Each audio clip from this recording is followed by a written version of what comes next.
Hello. অভিনন্দন অভিজিৎ, তোমার সাফল্যের জন্য। Aniket is finished. এবার দেখা করে অভিনন্দন জানাবো তোমাকে। ঠিক আছে, আসছি আমি।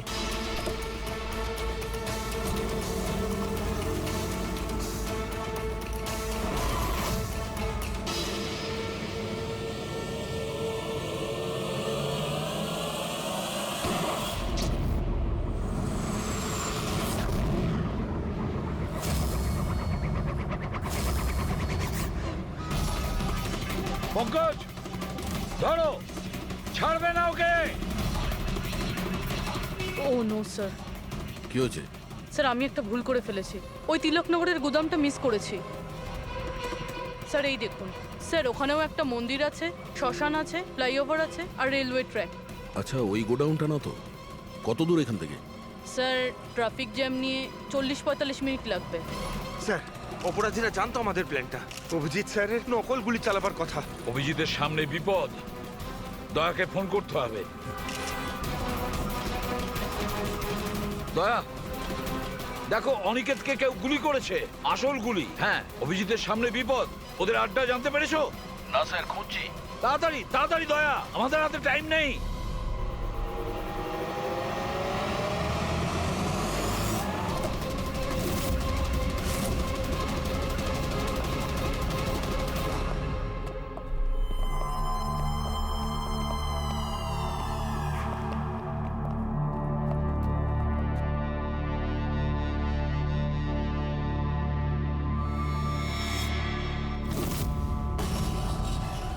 অনেক অনেক অভিনন্দন তোমাকে। Well done. অনিকেতের মৃত্যুর খবর প্রত্যেকটা নিউজ চ্যানেলে দেখাচ্ছে, আর এখন তুমি আমাদের বিশ্বাস জিতে নিয়েছো। এই জন্য এখন অন্ধকার থেকে আলোতে এসে তোমার সাথে নিজেদের পরিচয় করাবো।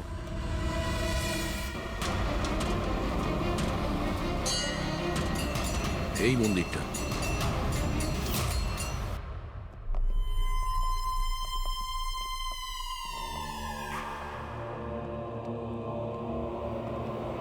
আমাদের প্যানেলিস্ট হলেন ex IB officer Sanjit sir, আর এক্স জাজ Mrs Mandira, ex army officer Mister Ranbir. ও, তো আপনারা? হ্যাঁ, আমরা। কেন চমকে গেলেন নাকি আমাদের দেখে? ভুলে গেলেন সেই দিনটা যখন শুধু আমি সমর্থন করেছিলাম আপনাকে?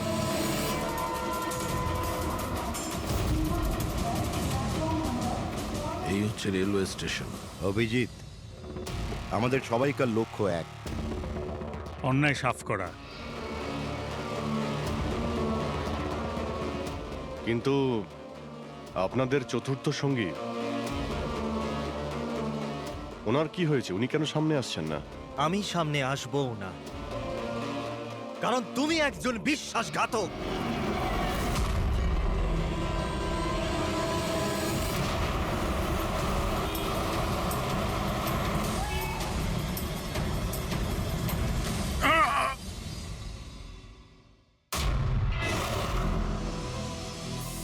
বালা বেঁচে আছে? হ্যাঁ, এ বেঁচে আছে, কারণ এই সব কিছু সিআইডির প্ল্যান মাফিক কাজ ছিল, আমাদের ফাঁসানোর জন্য। আর এই হচ্ছে শ্মশান ঘাট। আর অনিকেত? সেও নিশ্চয়ই জীবিত আছে, নিশ্চয়ই এই অভিজিৎ ওকে নকল গুলি মেরেছে। অভিজিৎ, এই বেইমানির জন্য একটাই সাজা, শুধু মৃত্যু, শুধুই মৃত্যু। তুমি আর বালা দুজনেই মরবে, দুজনেই। আর তোকে আমরা মারবো না, তোকে এ মারবে। আমি কেন?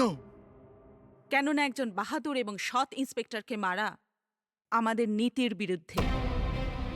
চল, তুই মার, নইলে আমরা তোকে মারবো। ও তো আপনারা এমনিই মারবেন। না, আমরা তোমাকে আরেকটা সুযোগ দেব। চালাও গুলি। নেবালা, পিস্তল নে। এই নে।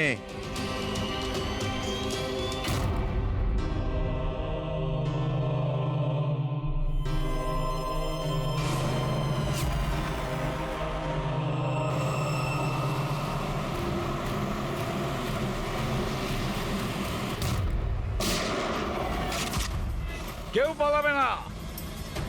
চল। আমি আপনাদের হোস্ট অভয় কুমার। আমরা যা করেছি তাতে আমাদের কোনো আফসোস নেই। আমরা তো দেশের জন্য কিছু করতে চেয়েছিলাম, যেরকম আপনারা করে থাকেন। দেশের জন্য কিছু করা তো গর্বের বিষয়, কিন্তু তোমরা যে পথ বেছে নিয়েছো সেটা ভুল পথ, আইনের বিরুদ্ধে। তাহলে আইনি বা কোথায় 100% পারফেক্ট? এটা তো সেই আইনই যেটা থাকা সত্ত্বেও এত অপরাধী সমাজে মুক্ত হয়ে ঘুরছে। ওই অনিকেতকেও আপনি বাঁচিয়ে নিয়েছেন, তাই না? হ্যাঁ, অনিকেতকে আমরাই বাঁচিয়েছি, শুধু গুলি থেকে, আইন থেকে নয়, বুঝেছেন? আর যদি পারফেকশনের কথাই বলেন তো 100% পারফেক্ট কিছুই হয় না, সেটা করতে হয়। আপনাদের এই চিন্তা ভাবনা কি পারফেক্ট? এর কোন গ্যারান্টি আছে যে এই সব কিছু করার সময় তোমরা শুধু অপরাধীদেরই মেরেছো, নির্দোষ কাউকে নয়? আর সেই আদালতের কাছে নিজের অভিযোগ জানিও, সেই আদালতকে যাকে তোমরা অশ্রদ্ধা করতে, আর সেই আদালতই তোমাদেরকে সংশোধন করবে। তারপরেই তোমরা বুঝবে যে দেশের আইনের মর্যাদা কিভাবে দিতে হয়। কেসটা খুবই জটিল ছিল স্যার। হ্যাঁ, আবার অপরাধীও ধরা পড়েছে। আরো একটা কেস ক্লোজ। তোমরা কি বাড়ি যাবে না নাকি? কিন্তু এখনো একজন অপরাধীকে ধরতে বাকি আছে। কি দয়া? হ্যালো সিআইডি, কে আপনারা? কি চাই এখানে? আমি বিক্রম, ক্রাইম টিম থেকে। আমাকে এখানকার তল্লাশি নিতে হবে। এই হলো সার্চ ওয়ারেন্ট। তল্লাশি?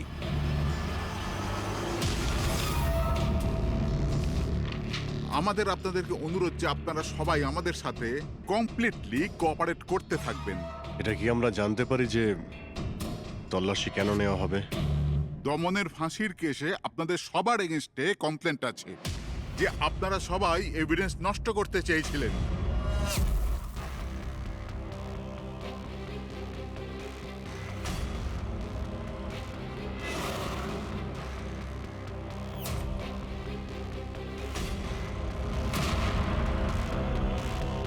তল্লাশি শুরু করো।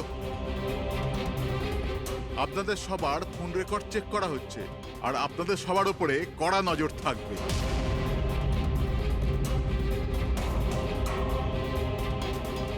আর হ্যাঁ, আপনাদের সবার সাথে একা একা প্রশ্ন উত্তরও করা হবে। আমার আপনাদের ব্যক্তিগত পরামর্শ হলো, যাই বলবেন একদম সত্যি বলবেন। এটাই সিআইডির ভবিষ্যৎ তৈরি করবে। এই, আমরা সিআইডির কোনো গ্যাসের বেলুন নয়। আর তুমি কে আমাদের ফিউচার ঠিক করার? হ্যাঁ, সিআইডির অস্তিত্ব সত্যের উপরে দাঁড়িয়ে রয়েছে, মিথ্যের উপরে নয়। হ্যাঁ হ্যাঁ, আমি জানি আপনারা সিআইডির লোক, জানি আমি।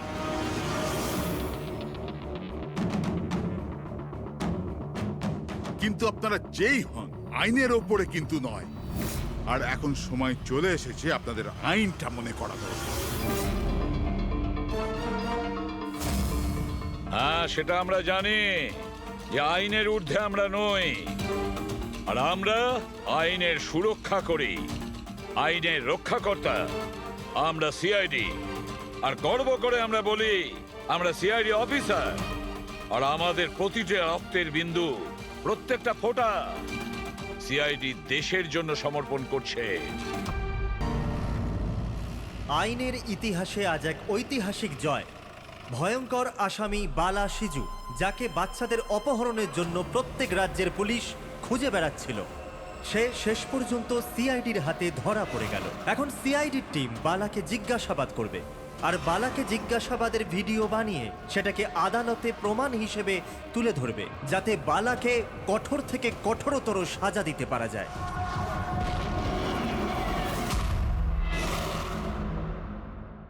এক কাপ চা পাওয়া যাবে? ওই বাচ্চাগুলো কোথায় যাদের তুই বিক্রি করেছিস? আমি কোনো বাচ্চাকে বিক্রি করিনি। বাচ্চাটা দেশে আছে না বিদেশে আছে? আমার চাটা কোথায় গেল এসিপি স্যার? দেশে নাকি বিদেশে? চুপ! দেখ বালা, ওই বাচ্চাগুলোকেই তাদের মা বাবার কাছে পৌঁছে দেবো, আমি কথা দিয়েছি। যদি ওদের কিছু হয় না, তোর অবস্থা আমি এমন করব যেটা তুই স্বপ্নেও ভাবতে পারছিস না।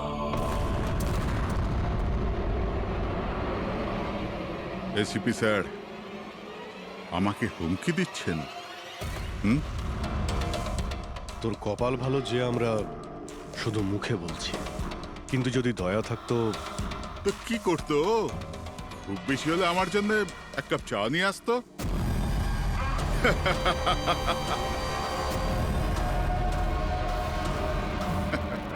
পা নিচে নামা।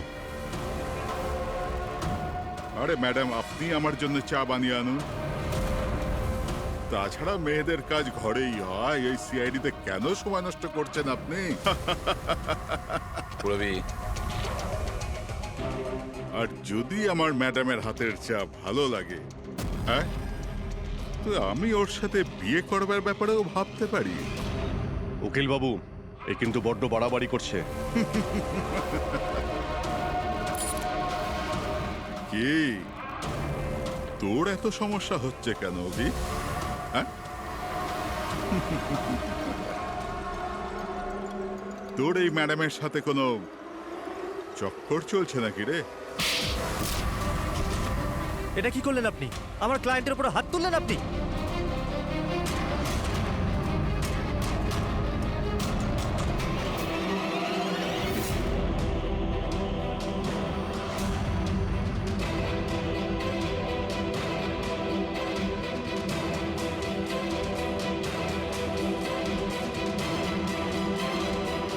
Sir, sir, he is dead. কি?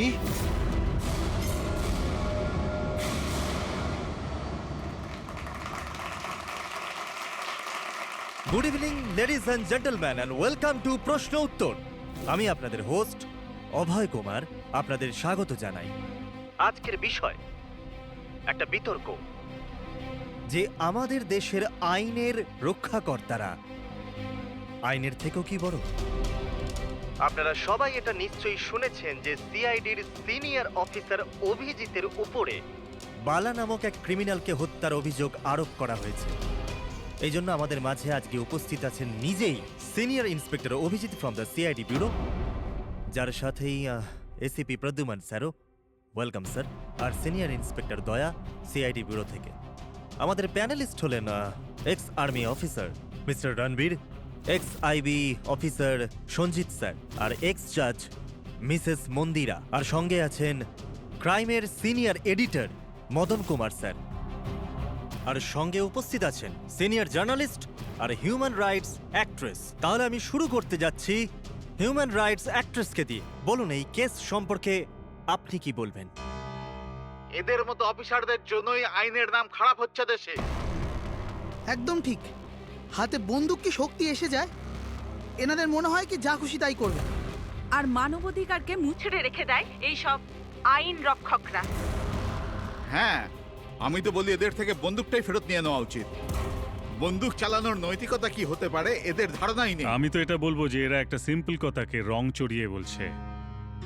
বালা সিআইডিদের সঙ্গে খারাপ ব্যবহার করেছিল, আর এর মধ্যে যদি হাত উঠেই যায়, তার মানে তো এই নয় যে অভিজিতের ওপর খুনের দাগ লাগিয়ে দেওয়া হবে। আর যদি কোনো অপরাধীর হাতে হতো এই খুন, তো তাহলে কি আপনি ছেড়ে দিতেন? বা সাধারণ মানুষের হাতে? না তো। তাহলে যে নিয়ম সাধারণ মানুষের জন্য রয়েছে তা সিআইডির জন্য কেন হবে না? মিস মন্দিরা, আপনি কখন থেকে চুপ করে বসে আছেন? এই বিষয়ে আপনি কি বলতে চান? অভিবাবু, আমি এই জন্য চুপ রয়েছি যে যেই সিআইডির বাহাদুরির প্রশংসা লোকেরা করে থাকে, তাদেরকে আজ এখানে অপমান করাটা ঠিক হচ্ছে কি?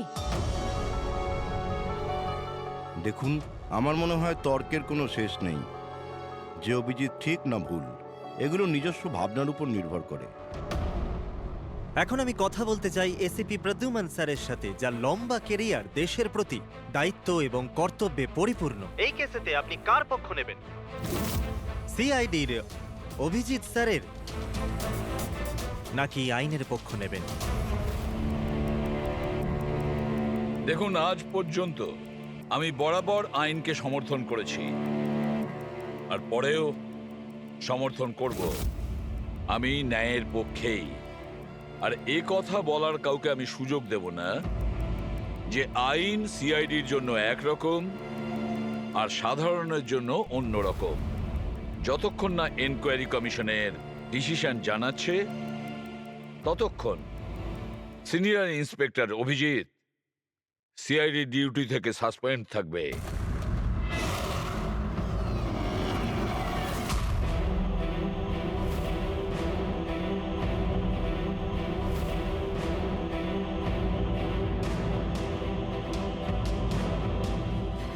এক মিনিট স্যার।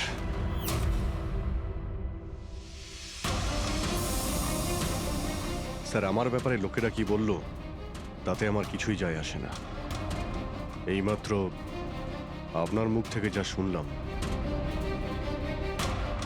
তাতে খুব কষ্ট হচ্ছে স্যার। যা কিছু হয়েছিল আপনার সামনেই হয়েছিল, আপনিও ওইখানে ছিলেন। আপনার বুকে হাত দিয়ে বলুন তো স্যার, আমি কি ইচ্ছে করে ওই লোকটাকে মেরেছি? আর যদি আপনার উত্তর হ্যাঁ হয়, তাহলে আমি আদালতের সিদ্ধান্ত শোনার আগেই নিজে গিয়ে ফাঁসি কাটে ঝুলে পড়বো স্যার। অভিজিৎ, রিল্যাক্স। না দয়া, অনেক হয়েছে। এরকম অনেকবারই হয়েছে। অনেক সময় দেখেছি কিছু মানুষেরা আমাদের উপরে অপবাদ দেয়, আর স্যার আমাদের পক্ষে থাকার বদলে আমাদের সাসপেন্ড করে দেন। আর আপনারা বড় বড় কথা বলছিলেন মানবাধিকারের। কি বলছিলেন আপনি? আমাদের হাত থেকে বন্দুক নিয়ে নেওয়া উচিত। আজ আপনারা বাড়িতে সুরক্ষিত হয়ে যে হোলি আর দীপাবলি কাটাতে পারেন, সেটা সেই কারণ আমাদের হাতে বন্দুক রয়েছে। সারা রাত ধরে আমরা জাগি যাতে আপনারা নিশ্চিন্তে ঘুমোতে পারেন। যখন অপরাধী এইখানে কপালে বন্দুক ঠেকায় না আর বুকে গুলি চালানোর জন্য হুমকি দেয়, ঠিক তখন আপনাকে এটা মনে করিয়ে দেওয়া হয় যে আপনি অপরাধীকে গুলি করতে পারবেন না, শুধু পায়ে গুলি করতে পারবেন। সেই দিন আমি আপনাদের কাছে হিউম্যান রাইটস আর মানবাধিকারের স্পেলিং জিজ্ঞাসা করব। সেই দিন।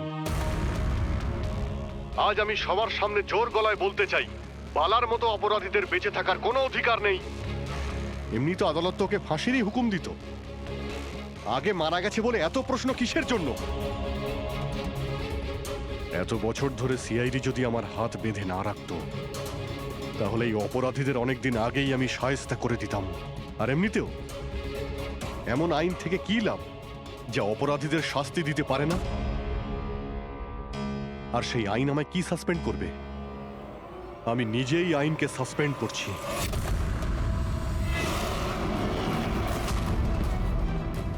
মনে সাহস আর পকেটে রেজিগনেশন নিয়ে আমি সবসময় করি।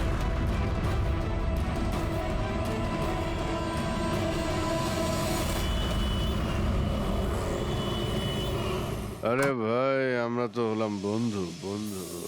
কি চাই বলো তোমার? এই আমার বন্ধুর জন্য সব নিয়ে এসো আজকে, তুমি আর আমি মিলে। এই চল চল। অভিজিৎ, কি হয়েছে কি তোমার? কোন জায়গায় বসে আছো তুমি? আর কি ধরনের লোক আছে সাথে? চলো, ওঠো ওঠো, চলো বাড়ি চলো। কোথায় যাব? সিআইডি ব্যুরোই তো আমার বাড়ি ছিল, আর ওখানে যাওয়ার আমার পারমিশন নেই। স্যার, সব ঠিক হয়ে যাবে। আপনি এখান থেকে চলুন। সব ঠিক হয়ে যাবে? এর থেকে আর কি ঠিক হবে? আর এখন আমি সিআইডি অফিসার নই। কোনো হিউম্যান রাইটস, কোনো এনকোয়ারি কমিশন আমার কিছুই করতে পারবে না। সমস্ত অপরাধীদের খুঁজে খুঁজে মারবো আমি, আর তোমরাও আমার কিছুই করতে পারবে না। আর না তোমার ওই এসএপি প্রদ্যুমান। যাও, তোমরা ওর কাছে যাও, তোমাদের মুখ আমি দেখতে চাই না। যাও। অভিজিৎ, তুমি সজ্ঞানে আছো? তুমি জানো তুমি কি বলছো?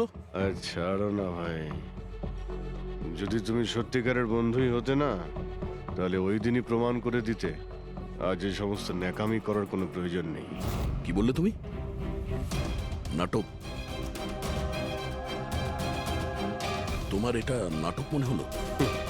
আবার কি? ঠিক বলেছ, একদম ঠিক বলেছ। স্যার, যাও যাও, তুমিও যাও।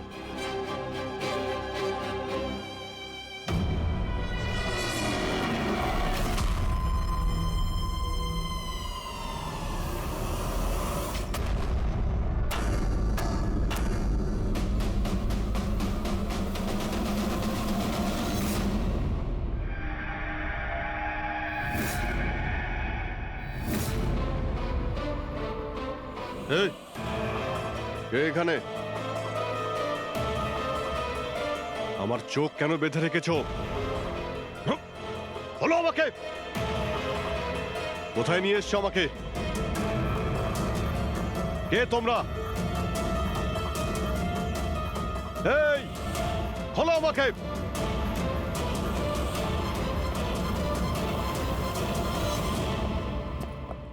কে তোমরা? হ্যাঁ, চোখ থেকে ওটা খোলো।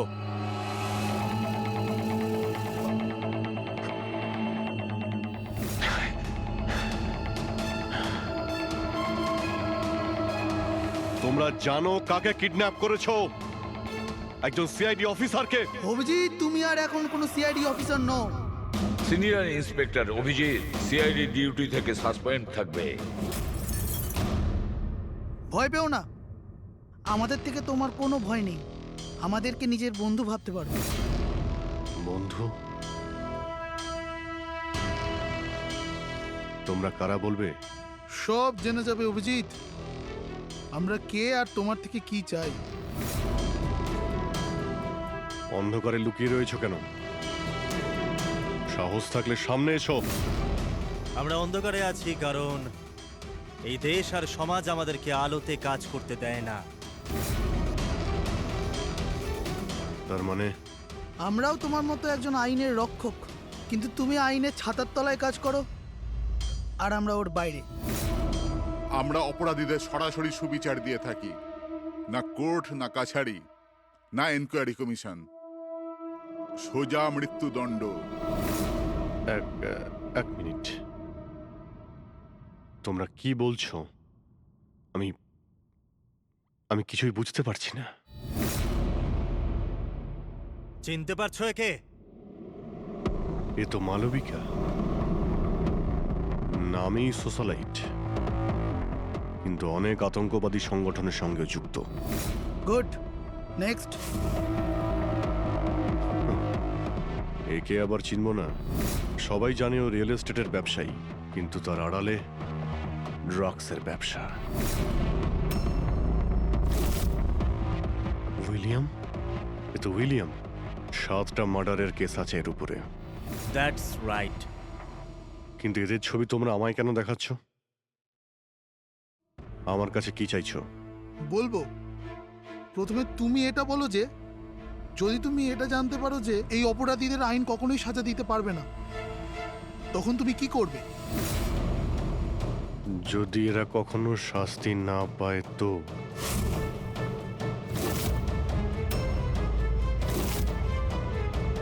তো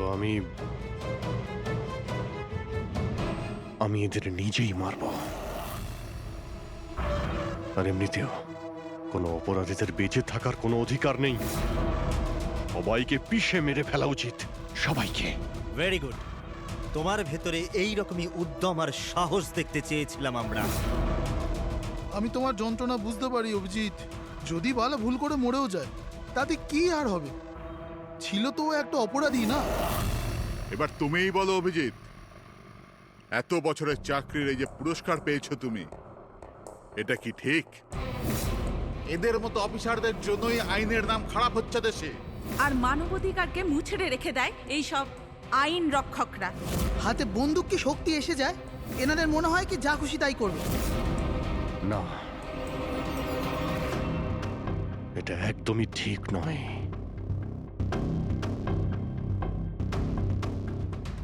শুধু আমিই জানি সবার সামনে এইভাবে অপমানিত হতে ঠিক কেমন লাগে, কতটা যন্ত্রণা হচ্ছে আমার। আমরা বুঝতে পারছি অভিজিৎ, এই জন্যই তো তোমার দিকে বন্ধুত্বের হাত বাড়াতে চাই। আমাদের গ্যাংয়ের কাজ হলো এই অপরাধীদের শাস্তি দেওয়া, যাদেরকে আদালত খোলা ছেড়ে দিয়েছে। হাত মেলাবে আমাদের গ্যাংয়ের সাথে? এত কি ভাবছো অভিজিৎ? আমাদের সঙ্গে থাকবে নাকি ওই সিস্টেমের সাথে, যে অজান্তে হওয়া একটা ঘটনার জন্য তোমাকে শাস্তি দিয়েছে? আমি জানি না যে তোমরা কারা, তবে লড়াই যখন অপরাধ আর অপরাধীদের বিরুদ্ধে, তখন আমার উত্তর সব সময় হ্যাঁ। কিন্তু এর প্রথমে তোমাকে বিশ্বস্ততার পরীক্ষা দিতে হবে। বিশ্বস্ততার পরীক্ষা? এই লোকটা কে? গগন, যে 5 জন মহিলাকে খুন করেছে, আর আদালত একে মানসিক ভারসাম্যহীন হিসেবে মুক্তি দিয়ে দিয়েছে। নাও রিভলভার আর চালাও গুলি।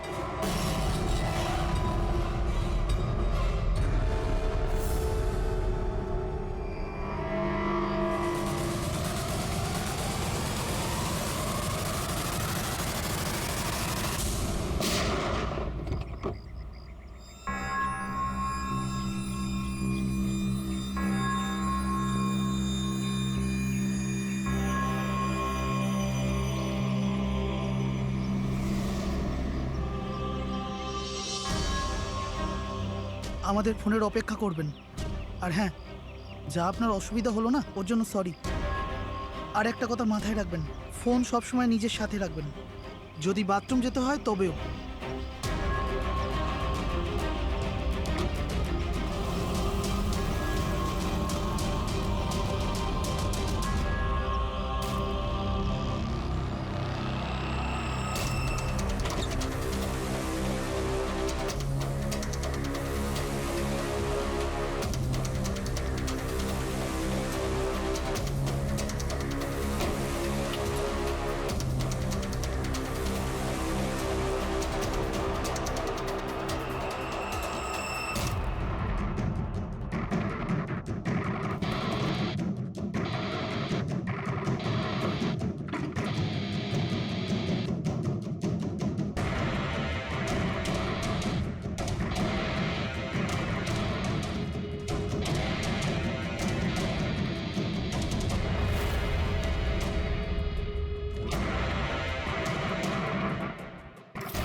আমি এসে গেছি।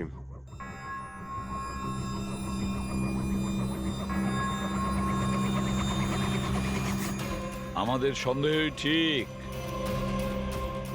মানে যে গল্পটা আমরা ফেদেছিলাম সেটা বিশ্বাস করেছে ওরা। এটা তো হওয়ারই ছিল। যে জালে ওরা ফেসেছে সেটার প্ল্যান আমরা 1 মাস আগেই করেছিলাম।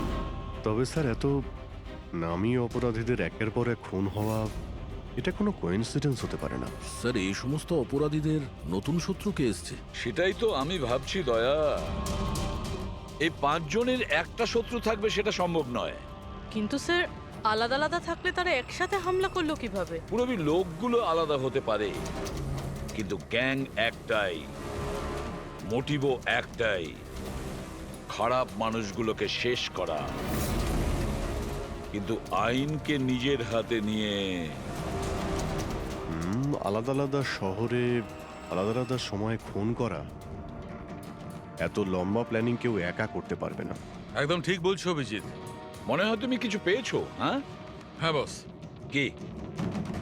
বস, এটা একজন খুনির কাজ নয়, কারণ বেশিরভাগ ক্ষেত্রে এক একজন খুনির খুন করার পদ্ধতিটা নিজেদের পছন্দ মতো, কিন্তু এক্ষেত্রে সেটা হয়নি। এই দেখো, একে গুলি করা হয়েছে, গুলি অনেক দূর থেকে করা হয়েছে, কিন্তু সেটা সোজা এসে হার্টে বিঁধেছে, 1 ইঞ্চিও এদিক ওদিক নয়।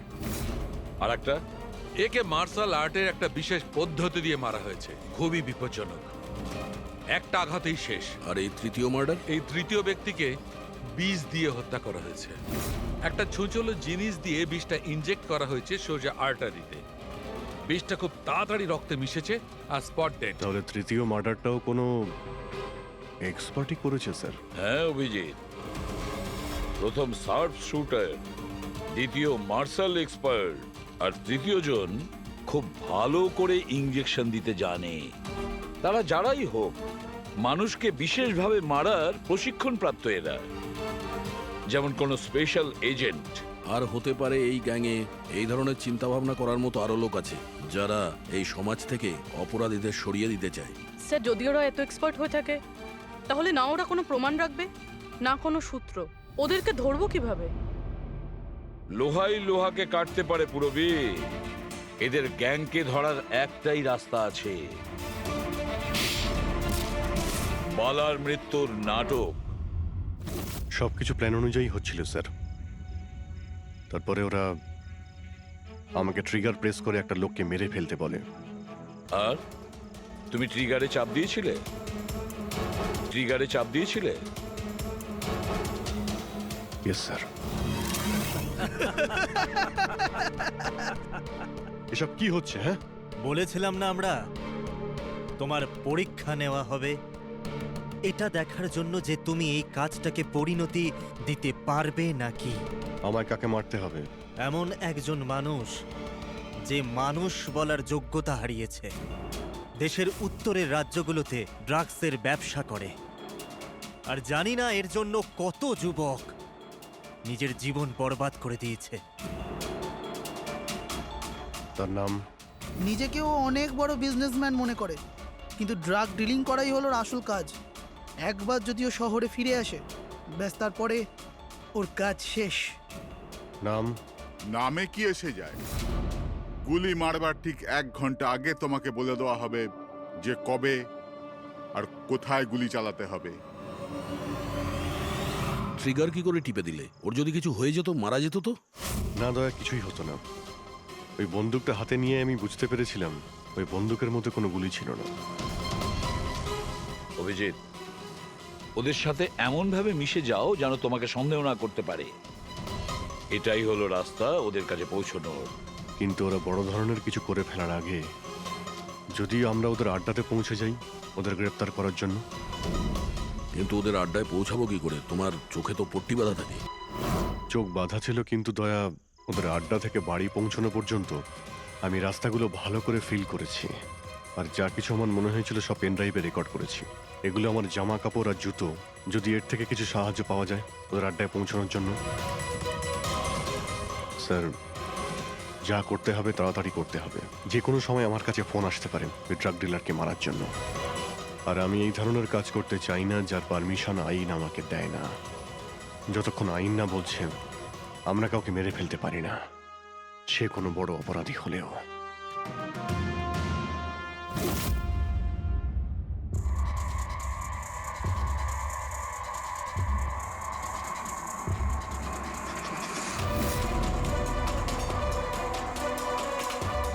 ভালো করে শুনুন, প্রায় 1.5 ঘন্টা লেগেছিল ওদের আড্ডা থেকে আমার বাড়িতে ফিরতে।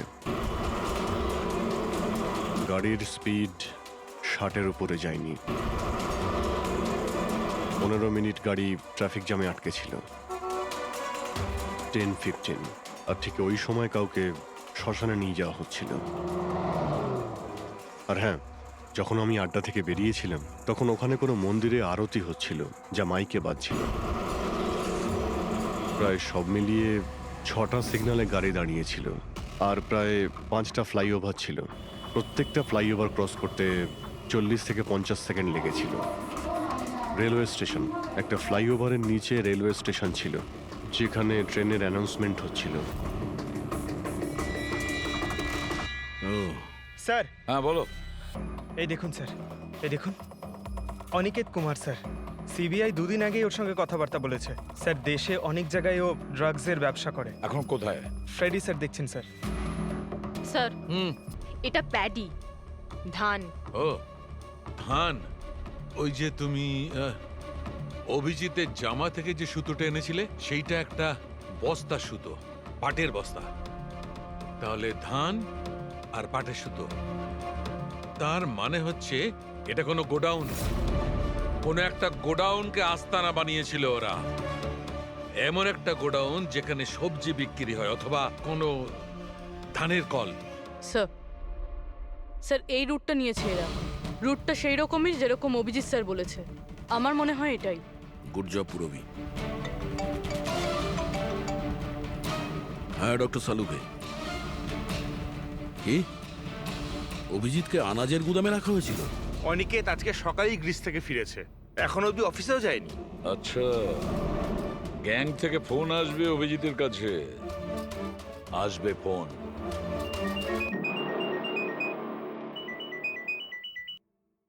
হ্যালো, আপনার জন্য একটা সুখবর আছে অভিজিৎ স্যার। যে সময়ের আপনি অপেক্ষা করছিলেন সেটা এসে গেছে। আজকের এই শুভ দিনে এক অপরাধী শাস্তি পাবে।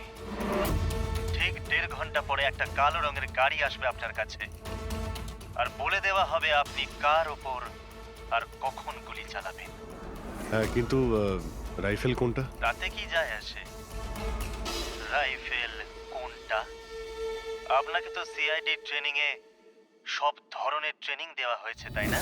হ্যাঁ, আমাকে সব ধরনের ট্রেনিং দেওয়া হয়েছে, কিন্তু আমার কাছে একটাই চান্স গুলি চালানোর। যদি আমি জানতে পারি বন্দুকটা কোন ধরনের, তো একটু সহজ হবে। RS 451। ওকে, RS 451।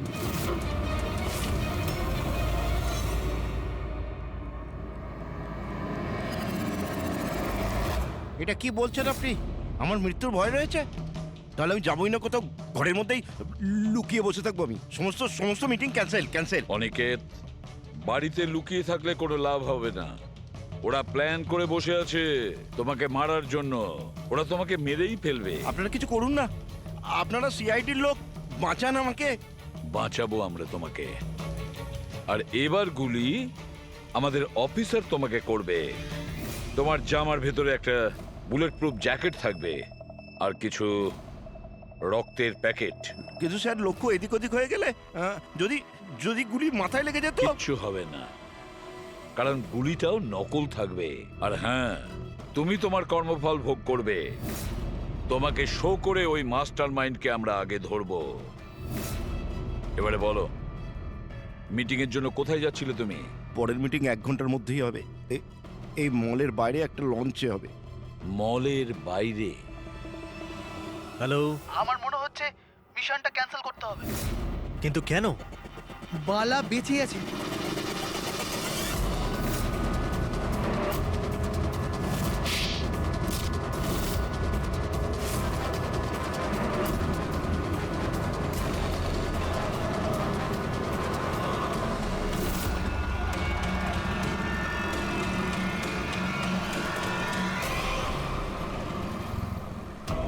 খুব বড় বিশ্বাসঘাতকতা হয়েছে আমাদের সাথে। অভিজিতের হাতে কেউ খুন হয়নি। প্ল্যান ক্যান্সেল করব না আমরা। সিআইডি আর অভিজিৎকে এই বিশ্বাসঘাতকতার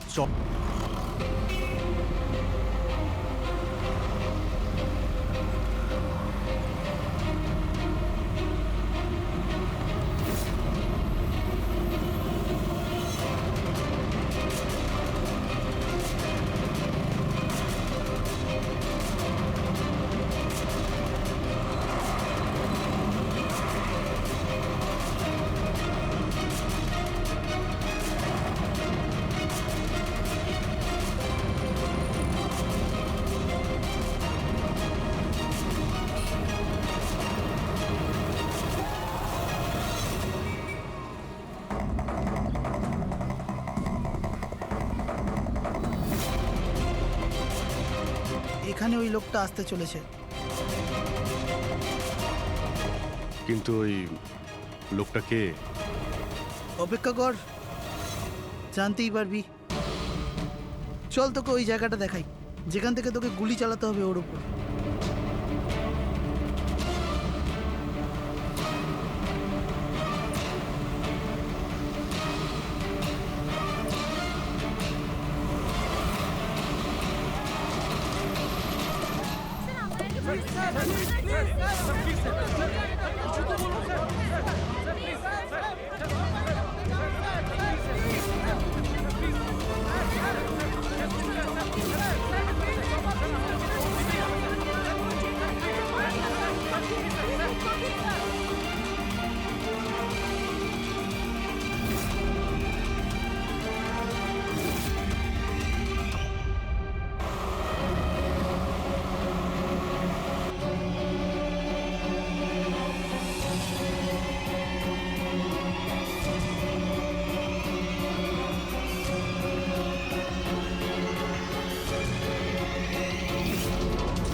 গোডাউন তো একদম খালি, কেউ নেই এখানে। হ্যাঁ স্যার, এটা তো সেই গুদাম নয় যেটা আমরা খুঁজছি। ও দাদা ভাই, কে আপনারা? কি চাই? তুমি এখানে কাজ করো? ইয়েস। এই গোডাউন কেউ ব্যবহার করছিল কি? না তো, গত 2 বছর ধরে বন্ধ পড়ে আছে। এই গোডাউনটা আমার বস বিক্রি করতে চায়, তা আপনি কি কিনবেন? যদি এটা ওই গোডাউন না হয় তাহলে কোন গোডাউনটা?